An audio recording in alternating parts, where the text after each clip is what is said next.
Hello friends. तो अभी तक हमने देखा कि एक कॉन्ट्रैक्ट के लिए प्रपोजल का होना कितना ज़रूरी है। देखिए, अब हम समझते हैं कि प्रस्ताव और प्रस्ताव के निमंत्रण में क्या अंतर होता है।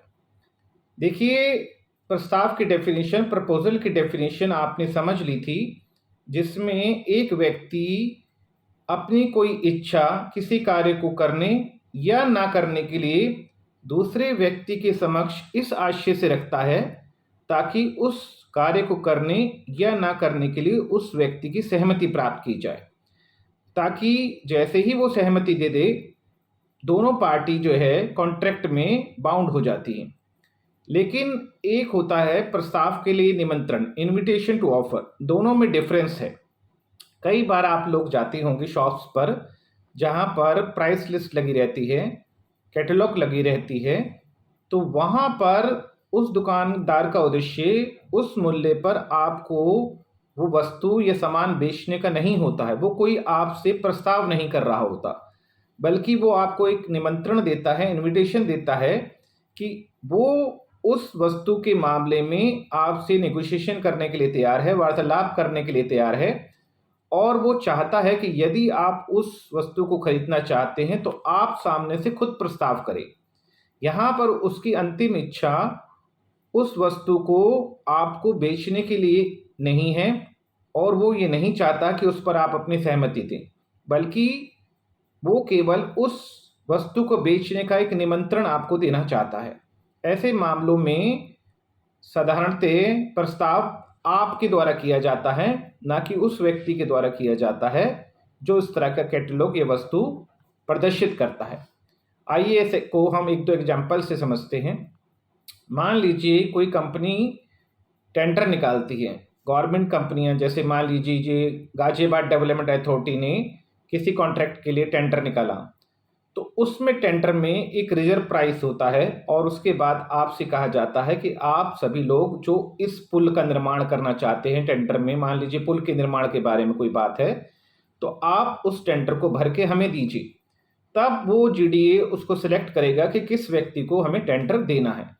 यहाँ पर टेंडर का अपने आप निकालना और उसमें एक रिजर्व प्राइस देने का मतलब ये नहीं है कि उन्होंने आपको उस पुल के निर्माण का कोई ठेका देने का प्रस्ताव कर दिया है, बल्कि वो ये चाहता है कि वो आप स्वयं सामने से अपना प्रस्ताव करें, और जब उसका आपका प्रस्ताव जीडीए के द्वारा स्वीकार कर लिया जाएगा तो ये माना जाएगा कि एक संविदा गठित हो गई है।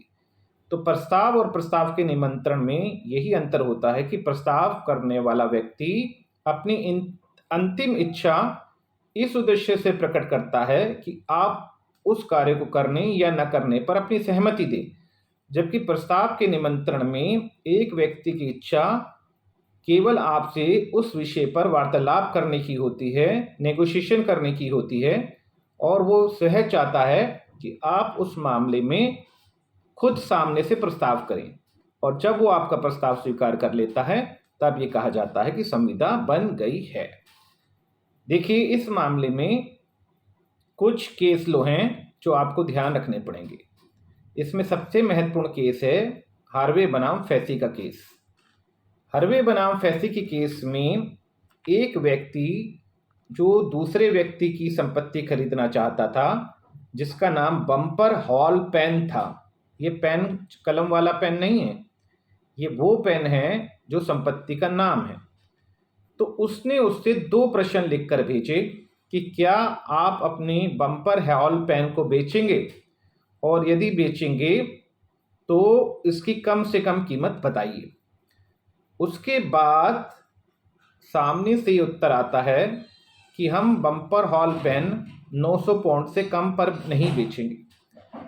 जैसे ही प्रश्न का उत्तर आता है, तो जिस व्यक्ति ने संपत्ति खरीदने की इच्छा जाहिर की थी, वो तुरंत ही ये कह देता है कि हम आपकी संपत्ति खरीदने के लिए तैयार हैं, लेकिन बाद में वो संपत्ति देने से मना कर देता है। तो वादी उसके ऊपर जब केस डालता है तो ये कहता है कि इन्होंने मुझे 900 पाउंड में संपत्ति बेचने के लिए कहा था, और बाद में ये अपने प्रस्ताव से मुकर रहे हैं, और जैसे ही इन्होंने मुझे प्रपोजल किया था वो मैंने स्वीकार कर लिया था, तो एक वैध संविदा बन गई थी। तब न्यायालय के द्वारा कहा गया कि आपके द्वारा पूछे गए प्रश्न के दो प्रश्नों में से पहले प्रश्न का उत्तर तो प्रतिवादी रेस्पोंडेंट ने दिया ही नहीं था, डिफेंडेंट ने दिया ही नहीं था। क्यों? क्योंकि उसने तो ये कहा ही नहीं था कि मैं अपनी संपत्ति बेचने के लिए तैयार हूँ। क्योंकि आपका पहला प्रश्न था कि क्या आप संपत्ति बेचने के लिए तैयार हैं, जिसका उत्तर ही उन्होंने नहीं दिया। उन्होंने तो केवल दूसरा उत्तर दिया कि आप संपत्ति का न्यूनतम मूल्य बताइए, जिस पर उन्होंने कह दिया कि हम 900 पाउंड से कम पर नहीं बेचेंगे। तो यहाँ पर उनका उद्देश्य आपको कोई प्रस्ताव करना नहीं था, प्रपोजल करना नहीं था, बल्कि एक प्रस्ताव के लिए निमंत्रण था कि आप इस राशि या इससे उच्च राशि पर कोई भी प्रस्ताव उनके सामने रखें, और यदि वो उस प्रस्ताव को स्वीकार कर लेते तब ये संविदा बनती। तो यहाँ प्रपोजल और इनविटेशन ऑफ प्रपोजल में अंतर होता है। कई बार हम लोग जैसे रेस्टोरेंट में जाते हैं, सेल्फ सर्विस, भले ही वो रेस्टोरेंट सेल्फ सर्विस से संबंधित हो, वहाँ पर अगर कोई कैटलॉग लगा है तो ये जरूरी नहीं है कि आप उस वस्तु को देने के लिए दुकानदार बाध्य है। आपको स्वयं जाकर उस मूल्य पर प्रस्ताव करना पड़ेगा, और दुकानदार यदि उसे स्वीकार कर लेता है तो ये माना जाएगा कि आपका एक वैलिड कॉन्ट्रैक्ट हो गया है। इसी तरह से एक महत्वपूर्ण केस और है जिसका नाम है मैकफरसन बनाम अपन्ना। मैकफरसन बनाम अपन्ना के केस में सुप्रीम कोर्ट ने कहा कि प्रस्ताव और प्रस्ताव के निमंत्रण में अंतर होता है। इस मामले में भी एक वादी ने 6,000 रुपये में सामने वाले प्रतिवादी का बंगला खरीदने की ऑफर की थी, और उससे ही पूछा था कि मैं 6,000 रुपये में आपका बंगला खरीदने के लिए तैयार हूँ, क्या आपने मेरा प्रस्ताव स्वीकार कर लिया है, और यदि नहीं तो आप कोई मूल्य बताइए जिस पर आप बेचना चाहते हैं। इस पर उन्होंने कहा कि मकान का मूल्य 10,000 से कम नहीं होगा। इस पर वादी ने तुरंत उसको यह लिखकर कह दिया कि हम मकान खरीदने के लिए तैयार हैं।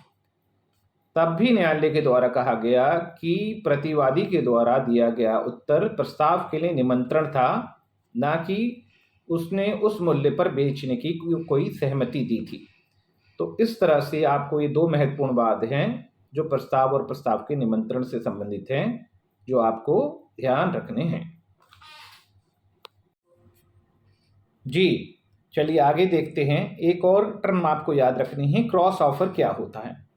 देखिए, क्रॉस ऑफर्स में एक पार्टी दूसरे वाले पार्टी की ऑफर को इग्नोर करके खुद स्वयं ही उस विषय पर अपना ऑफर रखने लगता है। इसलिए ऐसी कंडीशन में कोई वैलिड कॉन्ट्रैक्ट नहीं होता है। यानी कि इसके लिए पार्टी भी सेम होती है, सब्जेक्ट मैटर भी सेम होता है, और कंडीशन भी सेम होती है। जैसे मान लीजिए कि मैंने आपसे कहा कि मैं आपको 1,000 रुपये में अपनी कार बेचना चाहता हूं, और मैंने ये चिट्ठी लिख दी जिसकी जानकारी आपको है ही नहीं। उसके बाद आपने भी उधर से मुझे व्हाट्सएप पर मैसेज किया या अन्य किसी माध्यम से बताया कि मैं आपकी कार 1,000 रुपये में खरीदना चाहता हूं, तो इसका मतलब ये बिल्कुल नहीं माना जाएगा कि उसने मेरे पहले वाले प्रस्ताव को स्वीकार किया है, क्योंकि दोनों पार्टी सेम है और उन्होंने एक ही विषय पर, सब्जेक्ट मैटर भी एक ही है, दोनों कार पर बात करना चाहते हैं, और लेकिन वैल्यू भी सेम है। लेकिन ऐसा नहीं है कि एक व्यक्ति ने दूसरे के प्रस्ताव को स्वीकार कर लिया हो। यहाँ पर दोनों पार्टी अपना अपना ऑफर कर रही हैं, जबकि उन्हें पहले वाले ऑफर्स का नॉलेज ही नहीं है। तो इसे क्रॉस ऑफर कहा जाता है।